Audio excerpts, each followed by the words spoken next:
प्यारा प्यार का मार्ग हमारा, ज्ञान हमारा लक्ष्य है। चलो एक साथ चलेंगे हम, वसुधैव कुटुम्बकम्। हे वसुदेव वसुदेव वसुधैव कुटुम्बकम्। एक ही ईश्वर एक ही ज्ञान, वसुधैव कुटुम्बकम्। इस पल में हमें जीना है, हंसना और मुस्कुराना है, सबको गले लगाना है। वसुधैव कुटुम्बकम्।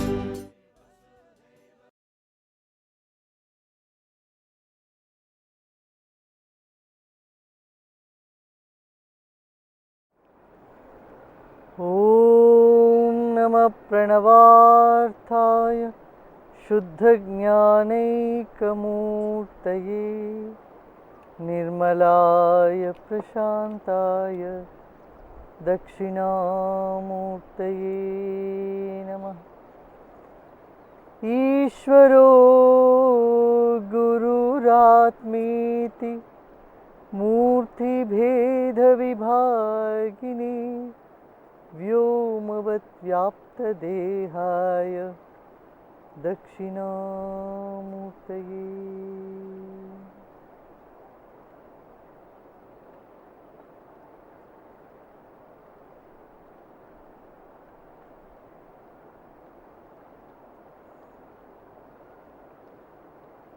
अतः शिव सूत्र।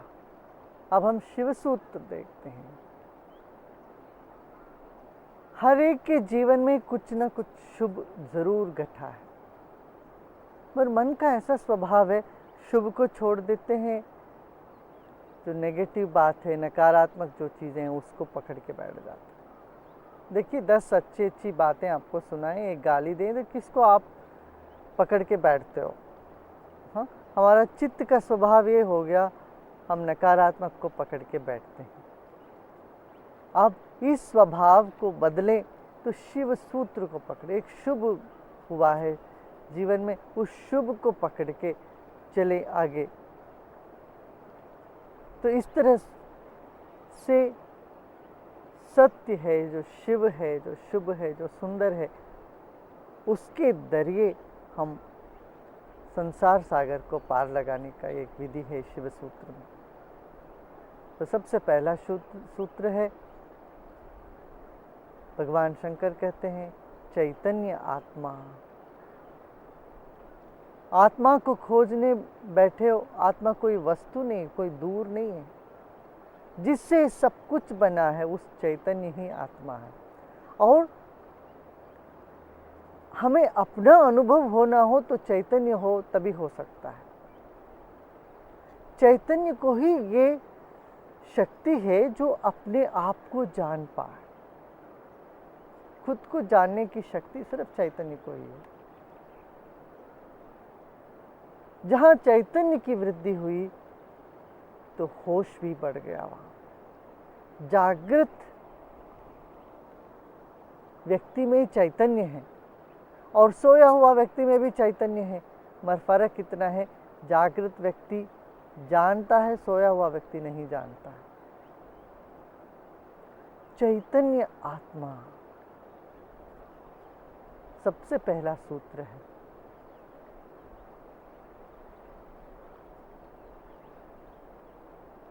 और इस प्रकृति में देखोगे तो कण कण में चैतन्य है, मगर उस कहीं कहीं वो चैतन्य सोया हुआ है, इस उसका अभिव्यक्ति पूर्ण रूप से नहीं है, कहीं कहीं उसका अभिव्यक्ति अधिक है।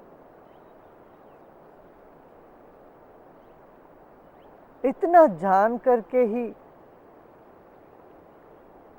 व्यक्ति अपने लक्ष्य पे पहुंच सकता है, जो स्वात्मानंद प्रकाश वपुष,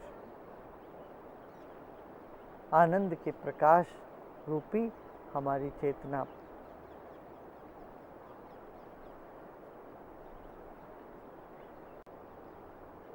चैतन्य आत्मा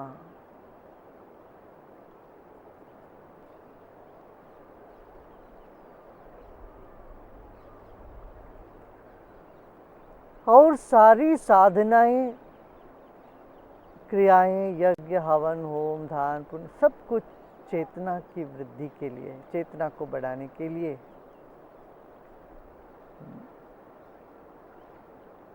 चेतना को बढ़ाओगे तो आत्म साक्षात्कार होने लगेगा, ताकि चैतन्य ही आत्मा है। चेतना को बढ़ाना कहना भी दोष है, ताकि चेतना ना बढ़ता है ना घटता है।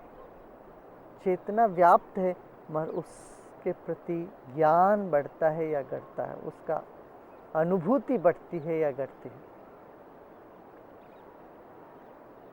अगला सूत्र है ज्ञानाधिष्ठान मात्र का।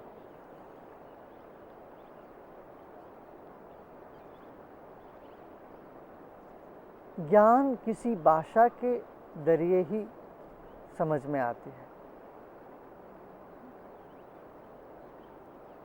अनुभूति को हम जब ज्ञान के रूप में परिवर्तन करते हैं तो वो ये किसी न किसी भाषा के रूप में ही हो सकता है। कोई शब्द पद बनता है, पद वाक्य बनता है, वाक्य से हमें ज्ञान होता है। तो ज्ञान का मूल क्या है? अक्षर, अक्षर से पद, पद से वाक्य। अब जब कोई चिंता आपको सताती है तो वो चिंता किसी वाक्य या पद के बिना हो ही नहीं सकता, किसी भाषा के बिना चिंता नहीं कर सकता। अब जो ज्ञान, जो बंधन हो गया हमको, जो ज्ञान, जो चिंता हो गई है, या ज्ञान जो अनुभूति के अहंकार हो गया है, इससे मिटना, इससे अलग होना कैसे? इसको कैसे मिटाना?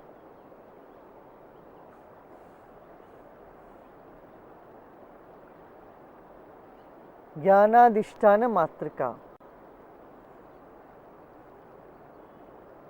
देखा ज्ञान बंधन है, इस बंधन से कैसे छुटकारा पाएं? तो ज्ञान का जो वाक्य है, वाक्य के बिना ज्ञान नहीं हो सकता। कोई चिंता होना हो या किसी जानकारी के लिए भाषा की जरूरत है, शब्द की जरूरत है। वो शब्द को भेद करते हुए, शब्द के भेद में वो अक्षर जो मिलता, अक्षर तक पहुंचे, वो मातृ शक्ति है, दैवी शक्ति है। उसके सहाय से हम तर सकते हैं, चिंता से मुक्त हो सकते हैं। इसलिए मंत्र को भी कहा है मननात् त्रायते इति मंत्र। मंत्र वही है जो शब्द, जिसको बार बार मन में दोहराने से चिंता रूपी जो भाषा या वाक्य थे उससे हम मुक्त हो सकते।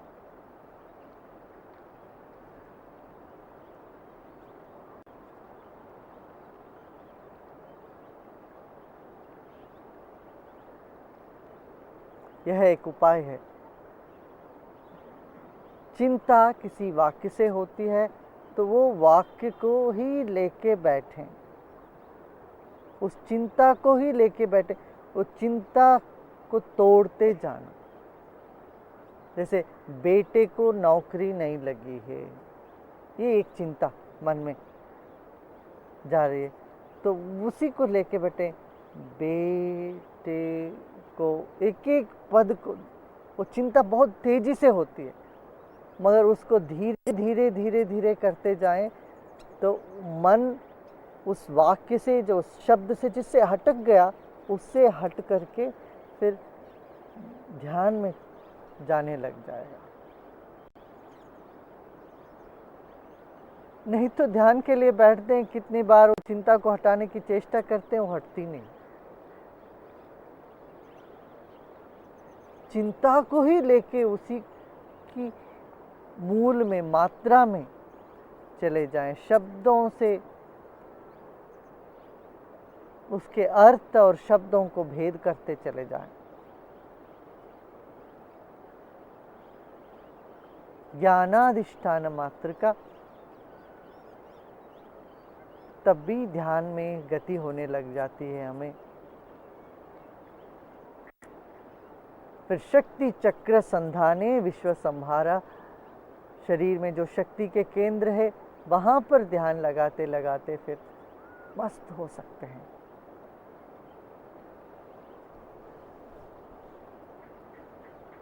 अगला सूत्र है उद्यमो भैरवा। शरीर और मन अलग अलग नियमों पर चलते हैं, जिसे जितना आप ताकत लगाओगे, एक्सरसाइज करोगे, व्यायाम करोगे, उतना शरीर पुष्ट तष्ट पुष्ट होने लगता है। मगर मन के लिए एक अलग ही ढंग है। जितना तुम विश्राम करोगे उतना ही मन तीक्ष्ण होने लगेगा। उद्यमो भैरवा, ये विलक्षण सूत्र है। पुरुषार्थ हम जहाँ नहीं करते हैं वहाँ पर ना साधना सिद्ध होती है, न संसार में किसी काम सिद्ध होता है। इसलिए हमें पूरा वहाँ प्रयत्न करना पड़ेगा। पूरा प्रयत्न करो। ऐसा नहीं भगवान की इच्छा जब होए तब हो जाएगा, ये नहीं। आपके मन में किसी बात की इच्छा उठी हो, भगवान की वही दरिए उठी है, उसके लिए उद्यम करो। हम अक्सर क्या करते हैं, बचने की चेष्टा करते, प्रयत्न से, उद्यम से।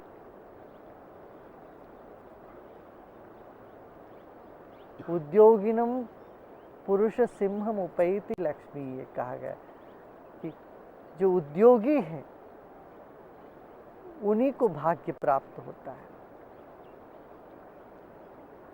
आलसी को भाग्य नहीं प्राप्त होता।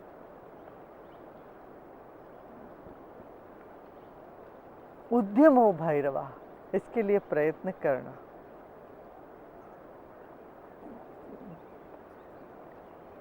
प्रभु ने उंगलियां दिए हैं, मगर इसको प्रयोग कैसे करना, इस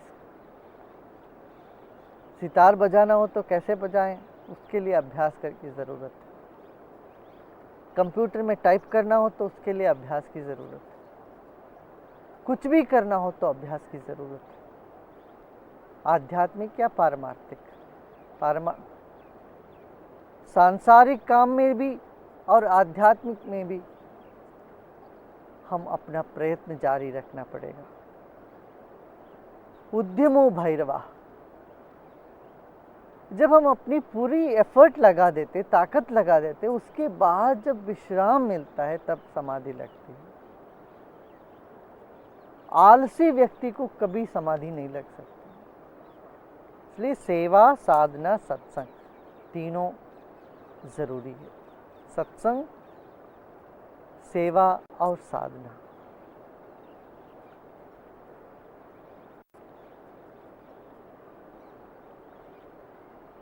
हमको यदि ध्यान नहीं लगता है, मन शांत नहीं होता, इसका कारण है रजोगुण बढ़ गया। अब रजोगुण को किसी काम में जब तक नहीं लगाते हैं तब तक वो रजोगुण चिंता के रूप में परिणत हो जाता है। तो उद्यम करो, प्रयत्न करो। कार्यरत रहने से, काम करते रहने से फिर वो रजोगुण शांत होने लगता है। जो करने का मन है वो करके शांत हो जाओ, जो नहीं करना है उसको छोड़ के शांत हो जाए। तो रजोगुण की जो प्रवृत्ति है काम करने की, वो पूरी तरह से अपना एफर्ट लगाने से, उद्यम करने से वो सतोगुण में पहुंचा देती है। इसलिए उद्यमो भैरवा सूत्र कहा गया है। बैठ नहीं पाते हो, मस्ती में नहीं डूब पाते हो, मस्त नहीं हो पाते हो, तो उद्यम करो साधना, सेवा, सत्संग के द्वारा। फिर तुम लौट के अपने स्वभाव में आ सकते हो। स्वात्मानंद प्रकाश वपुषे, अपने स्वभाव जो आनंदमयी, ज्ञानमय, प्रकाशमय स्वभाव है, उसमें फिर टिकने में आसान होएगा। इसलिए खाली जो बैठे रहते हैं उनको नहीं होता। जो उद्यमी हैं फिर बैठते हैं, फिर उनको अच्छे से समाधि लगने लगती है, शिव तत्व में फिर प्रविष्ट होने लगता है। अगले सूत्र में बताते हैं, जागृत स्वप्न सुषुप्ति भेदे तुर्या भोग संवित। अब तीन अवस्था तो हम सब जानते हैं, जागृत अवस्था, स्वप्नावस्था और नींद की अवस्था। वो तीनों अवस्थाओं के बीच में कुछ क्षण ऐसे मिलते हैं हमें जहां हम ना जाग रहे हैं, ना सो रहे हैं, ना सपना देख रहे हैं, ना नींद में जा रहे हैं। ऐसी जो क्षण के लिए, क्षण भर के लिए जो अवस्था होती है, वही है तुरीयावस्था, वही शिव अवस्था। तो यदि उस अवस्था पर भी यदि हम ध्यान दे देते हैं तो वही फिर समाधि लगने लगता है, चिंता से मुक्त होने लगते हैं। फिर वो भालपन जो हमारा स्वभावगत है वो निखर आने लगता है। फिर वो फलश्रुति है सूत्र की, स्वात्मानंद प्रकाश होकर वहाँ पहुँचते हैं। तो शिव तत्व को खोजना तो कहाँ खोजना है? कैलाश पर्वत में नहीं है। शिव तत्व को खोजना हो तो जागृत अवस्था और स्वप्नावस्था के बीच में खोजो।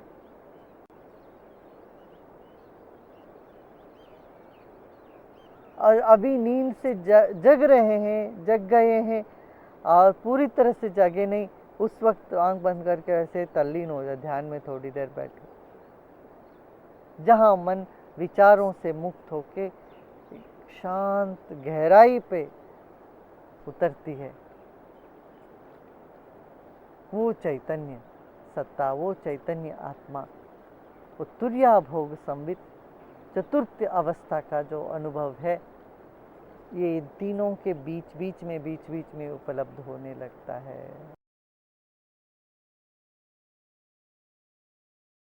एक नवजात शिशु में जो चैतन्य है,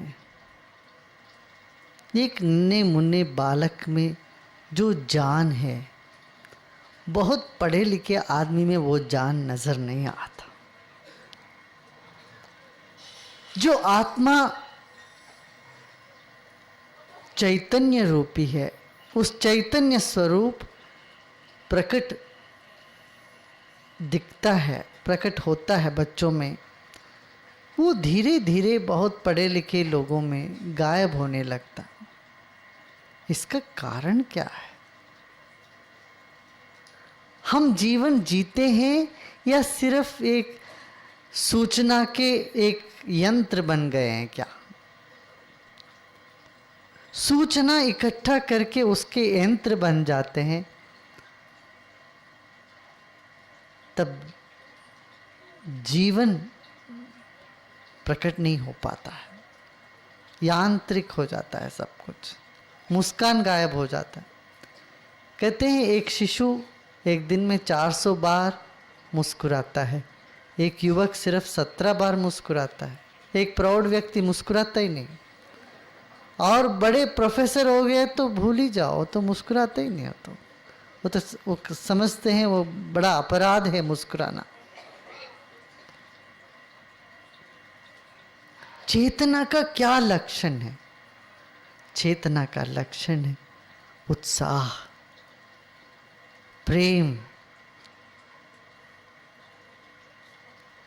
आनंद, सृजनात्मकता।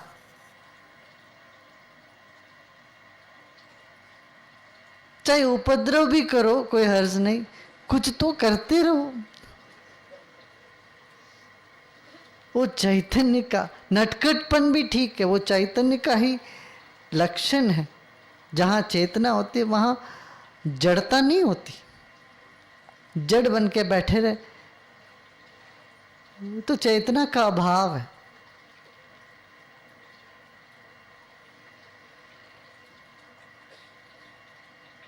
तो ऐसी चेतना का प्रस्फुरन, विकास जीवन में होना हो, उसका बाधा क्या है, ये देखने से दूसरा सूत्र में हमने देखा ज्ञानम बंधः।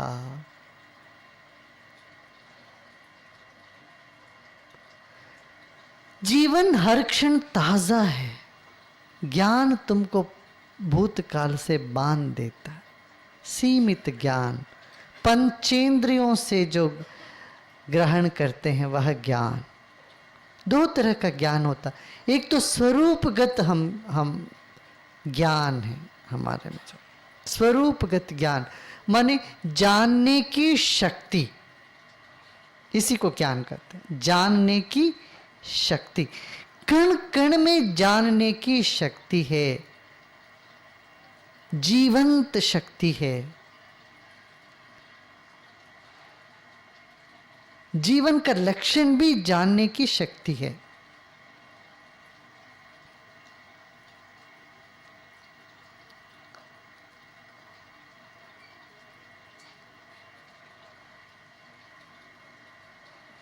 एक रेत के कण और एक चींटी में क्या फर्क है? रेत के कण वैसा ही वैसा रहता है, चींटी को थोड़ा सा ऐसा करो तो वो इधर उधर हिलता है, वो जान लेता है खतरा है तो भागता है। वो चींटी में जानने का शक्ति है, जानने की शक्ति है चींटी में। रेत के कण में भी है मगर बहुत कम है, बहुत थोड़े से है, इतना कम है कि ना के बराबर।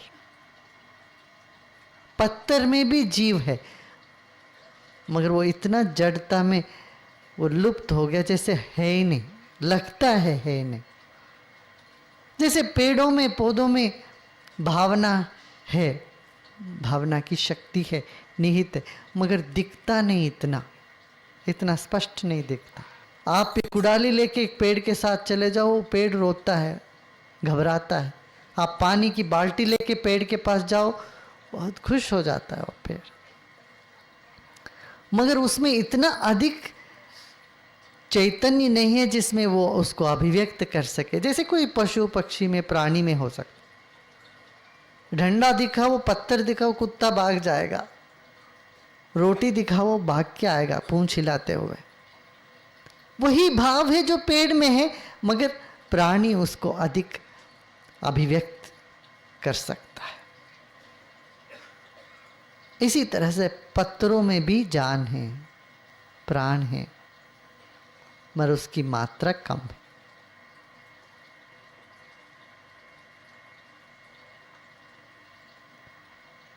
आदमी को पत्थर सब बनाता आखिर क्या है?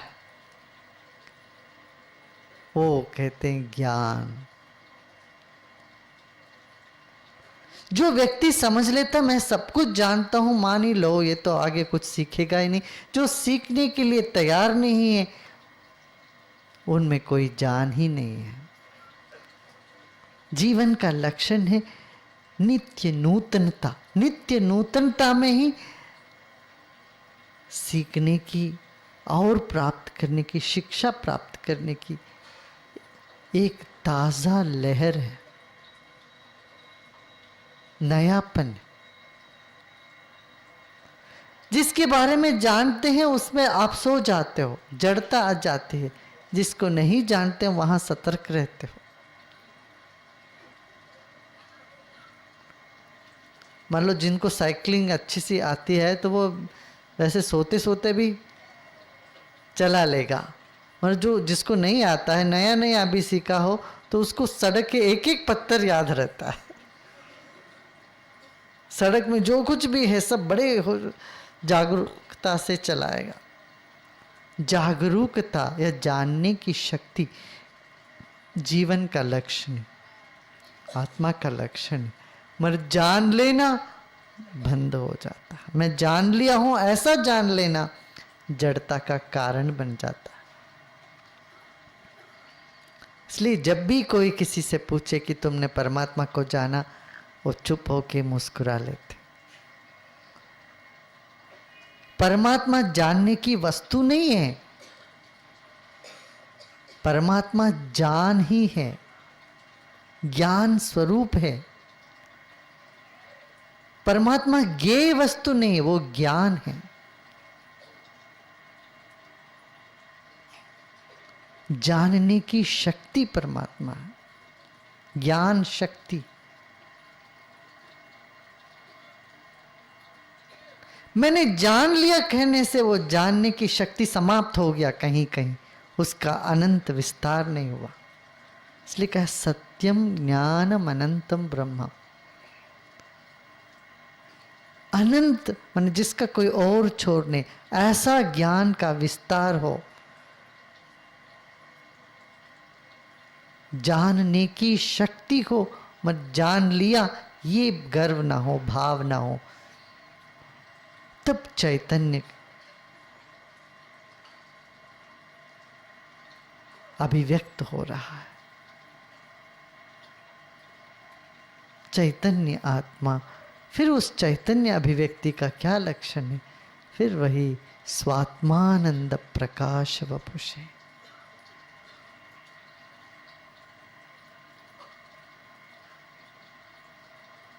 ज्ञानम बंधा, ज्ञान ही बंधन है। अब इससे मुक्त कैसे हो? अगला सूत्र, योनि वर्गः कला शरीरम।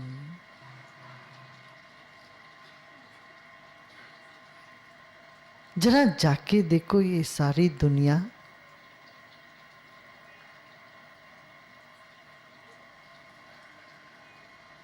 जिसमें अलग अलग योनि है, अलग अलग शरीर है, वो एक ही चेतना का ही अलग अलग अभिव्यक्ति है।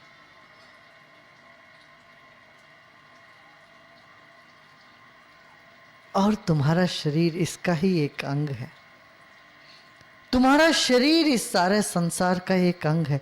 जब हम पैदा हुए सिर्फ 3-4 किलो के थे, अब कितने किलो के हम हो गए? कैसे इतना किलो हमने हासिल कर लिया, जीवन में ले लिया? वो इसी मिट्टी से, इसी अनाज से, हवा से, पानी से हमारा शरीर, जो वज़न आज हमें 60-70-100 किलो के वज़न हमारा है, हमने प्राप्त किया और ये यहीं रह जाएगा। जब यहाँ से लिया यहीं जाने वाला है, अब है भी इसी में, इसके साथ एकता महसूस तो करो। वही ध्यान है।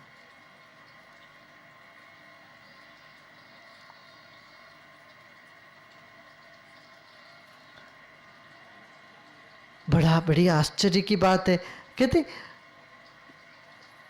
यदि हमको इस जड़ता से अलग महसूस करना हो तो मैं जड़ता नहीं हूँ, यह जड़ संसार नहीं हूँ, प्रकृति नहीं हूँ, इससे अलग मैं चैतन्य हूँ, ऐसा सोचना पड़ेगा। ये तो बात उल्टी हो गई। ये तो बात उल्टा हो गया कि हम कहते हैं कि ये सारा संसार मेरा शरीर है, इसका स्वरूप में समा जाओ। ये बिल्कुल ठीक बात है। ऊपर ऐसा लगता है मगर नीचे से इसके भीतर एक गहराई में कोई और अर्थ है। जब भी किसी तीर को आगे जाना हो उसको पीछे खींचते हैं। इसी तरह से यदि हम इस शरीर से पृथक है, हमारी चेतना इस जड़ शरीर से, बुद्धि से, मन से हम अलग है, ऐसा हमें समझना हो, जानना हो, उसके लिए पहले इसके साथ होके देख लो। तभी तो योग निद्रा में क्या करते हैं, शरीर के एक एक अंग में पूरा अपने मन को ले जाते हैं। जब शरीर के साथ इतना ज़्यादा मन को रखते हैं तब तुरंत ही मालूम पड़ने लगता इस शरीर और मन में जो पार्थक्य है, अलगाव है, वो साफ नजर आने लगता है। तो इसी तरह से कहता है योनि वर्ग, ये जो शरीर है, ये शरीर इस सारा संसार का एक अंग है। कला शरीरम, हमारा शरीर ये पांचों तत्वों का एक कला है। पांचों तत्वों ने मिलके ही तो इस शरीर को बनाया।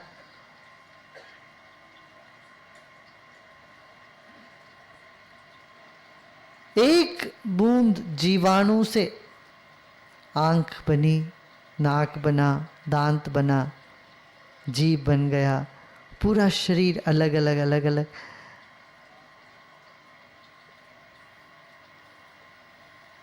शक्तियों में से भर गया। दर्शन शक्ति, श्रवण शक्ति, सूंघने की शक्ति, स्वाद लेने की शक्ति, ये सब अलग अलग शक्तियां प्रकट होने लगी इसी शरीर में।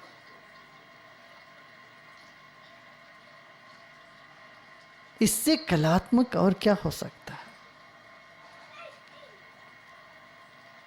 ये सारा संसार एक कला है। कला का अर्थ समझो, सृष्टि का एक अंग जिसको तुम अप्रिशिएट करते हो, सृष्टि के एक अंग हो जिसको तुम आदर करते हो, प्रशंसा करते हो, मानते हो, जिसको मान्यता देते हो, वही कला हो गया। तो शरीर को भी मान्यता दो, सारा संसार को भी मान्यता दो। जड़ व्यक्ति किसी चीज को नहीं मान्यता दे सकता, जो चैतन्य से भरा हुआ वो मान्यता देता है सबको। किसी का मान सम्मान करने वाले में भी चैतन्य हो तभी तो कर सकते हैं। पत्थर किसी को मान सम्मान नहीं कर सकता। पत्थर जैसे जड़ हो गया किसी का बुद्धि या जीवन, वो भी किसी को सम्मान न कर सकता, ना अपमान कर सकता, ना आदर कर सकते किसी को। आदर करना हो तो चेतना होना है उधर, अनिवार्य है। जहां चेतना होती है वहां सम्मान आदर होता ही है।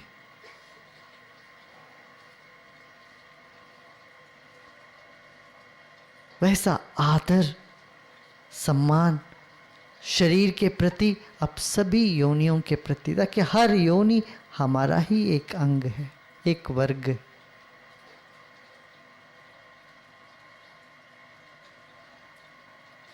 योनि वर्गः कला शरीरम।